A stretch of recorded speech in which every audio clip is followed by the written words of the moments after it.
Trends in the periodic table. So we're going to start by taking a little bit of notes here.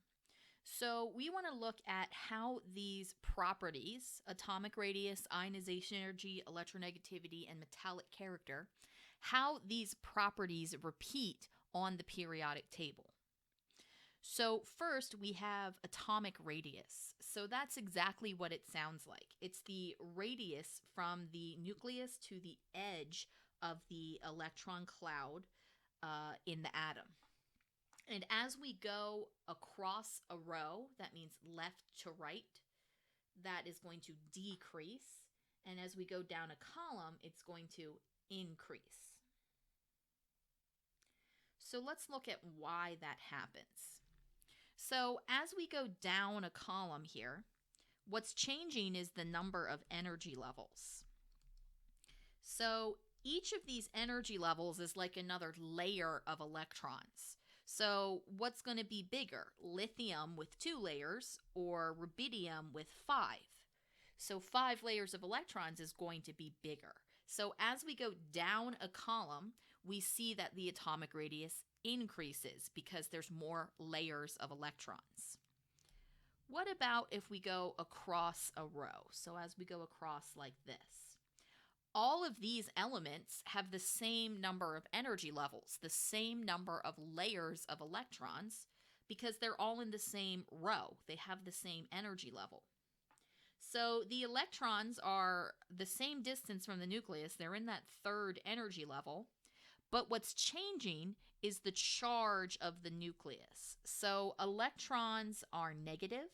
They're going to be attracted to a positive nucleus. So as that nucleus becomes more and more positive as we go across the row, the electrons are more attracted to it, and they're going to move in a little bit closer towards the nucleus. Our next trend is ionization energy. So an ion is a charged particle because it's either gained or lost electrons. So ionization energy is the energy that I need to remove a valence electron. So the more strongly that valence electron is attracted to the nucleus, the harder it would be to remove that electron, and I would need a greater amount of ionization energy to break that attraction between electron and nucleus. So as we go across a row from left to right, this trend is going to increase, and as we go down a column, it will decrease. So let's take a moment to look at why.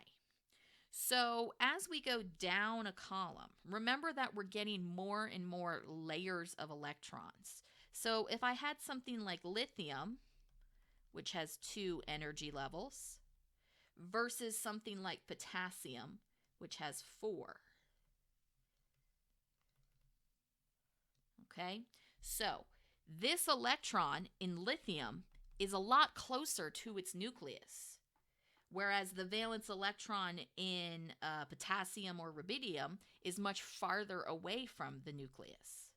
So the attraction is going to be a lot stronger in lithium because the electron is closer. So it's going to be harder to remove that electron from lithium than it would be to remove the valence electron from potassium. Now, whenever we go across a row, so we have the same number of energy levels here, but again, my nucleus is becoming more and more positive.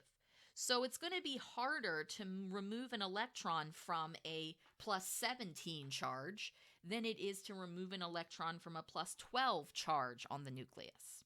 So as we go across and the nucleus becomes more positive, the attraction becomes stronger, and it's harder to remove that electron. Next is electronegativity. So this is how well an atom is going to attract electrons in a bond. So if you imagine that H and F form a bond here, this bond represents 2 shared electrons. And those electrons are going to tend to be more attracted to fluorine than it is to hydrogen.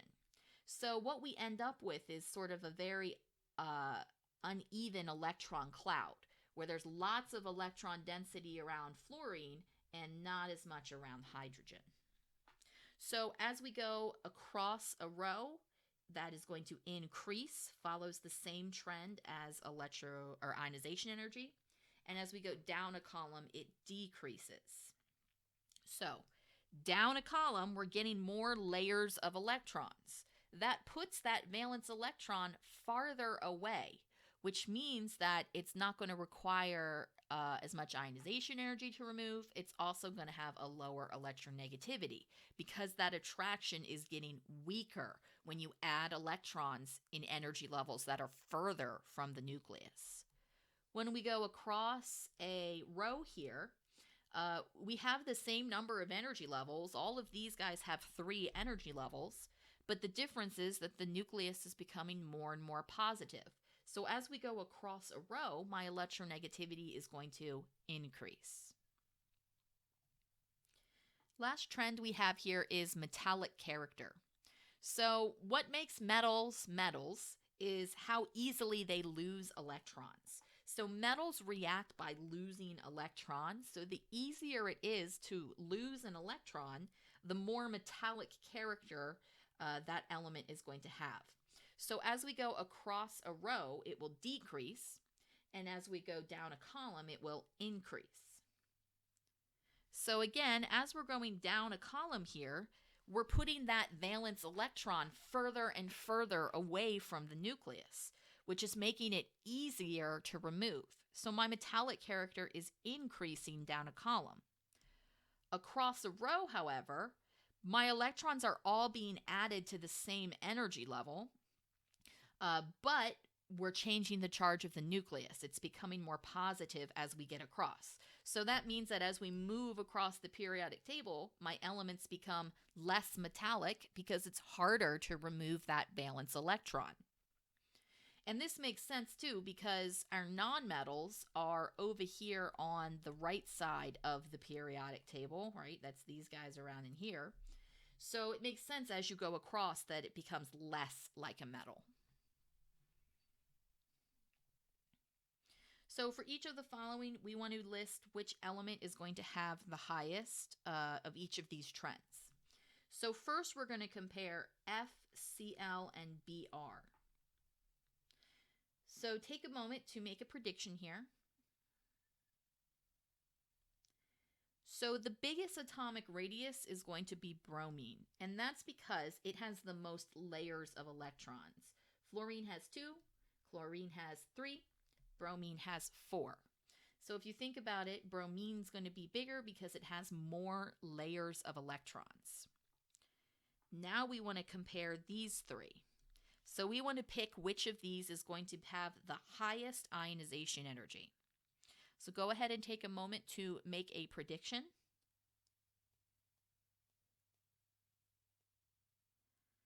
Okay, so these 3 all have the same number of energy levels. All of these guys have 4s electrons. Now scandium would be 4s2 3d1, but it still has those 4s electrons. So we're dealing with 4 layers on all of these.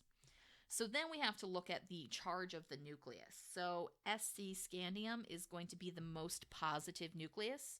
So it's going to take the most energy to remove an electron from scandium.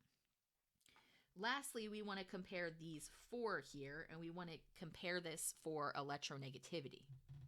So electronegativity is the attractiveness of electrons to an atom. So if we think about what's going to be a stronger attraction, is it going to be 2 layers or 3 layers? 3 layers is farther from the nucleus, so that's a weaker attraction. So we know it's either carbon or nitrogen. And then between these 2, nitrogen has a more positive nucleus, so it will have a higher electronegativity than copper, or rather than carbon.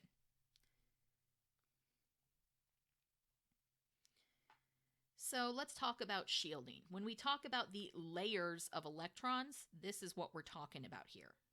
So kind of think of it as being like at a concert. If you're in the first row of the concert, you have a really good view of the stage.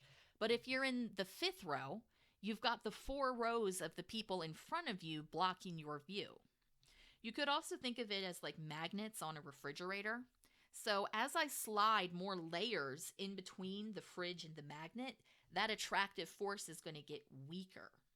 So as we go down a column, we see that shielding increases. So go ahead and pause the video and take a couple of minutes to work on these questions and return here when you are ready to check your work. So considering the valence electron of lithium, sodium, and potassium, which one would have a greater shielding effect? That's going to be this 4s1 electron. So it's kind of like for this 4s1 electron, we have all of these guys in the first 3 energy levels blocking it from the nucleus. So how does that impact the magnitude of attraction between the valence electron and the nucleus? So as that electron is further away, as it is more shielded, that attraction is going to get weaker. So more shielded is going to give us a weaker attraction.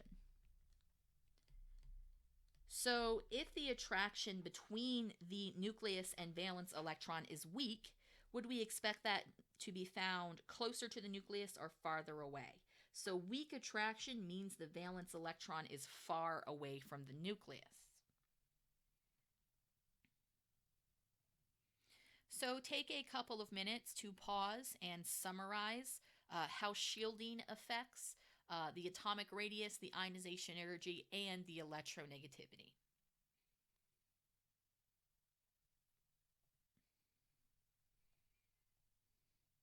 So as we get more layers, the attraction gets weaker and our atomic radius is going to get larger. As we get more layers, that attraction is again weaker, which means that it's going to be easier to remove that valence electron and the ionization energy is lower. For electronegativity, because we have that weaker attraction, those electrons are going to be less attracted to that atom. So more layers means lower electronegativity. Let's talk about nuclear charge. So nuclear charge is just the charge of the nucleus.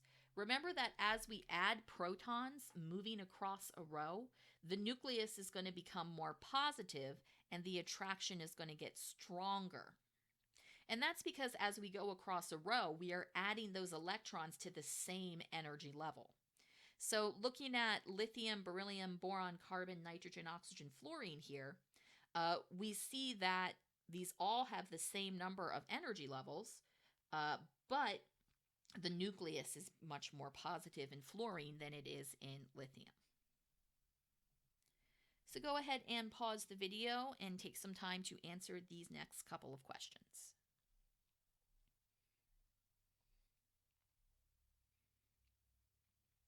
So considering the atoms above here, so we have potassium, which has 19 protons, calcium has 20, scandium has 21, titanium has 22, and vanadium has 23.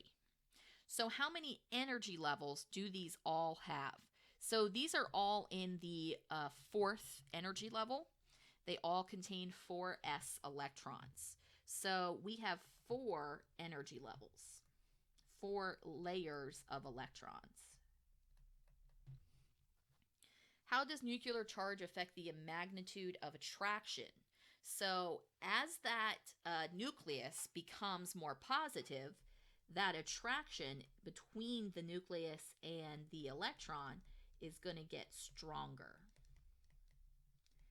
So if the attraction between nucleus and valence electron is strong, would that electron be found closer to the nucleus or further away? It would be closer. Stronger attraction means that those charges are closer together.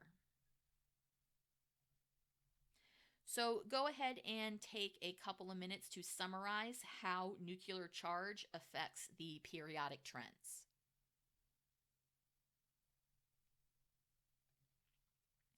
So as the nucleus becomes more positive with more protons, there is a stronger attraction and those electrons move in, giving us a smaller radius.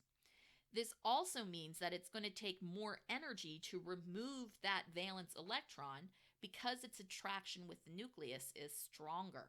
So that would be a higher ionization energy. And again, more protons means stronger attraction, and that's going to mean a higher electronegativity.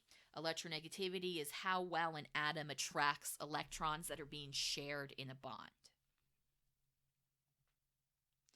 So here is just a quick summary of all of these periodic trends.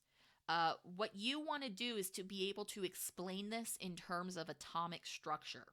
So memorizing this is not going to be very helpful to you. What you want to do is to be able to predict how these things are going to change based on the position on the periodic table, based in terms of shielding and nuclear charge. So for Journal Write 2, you are going to complete the chart and diagram and then answer the couple of questions that follow.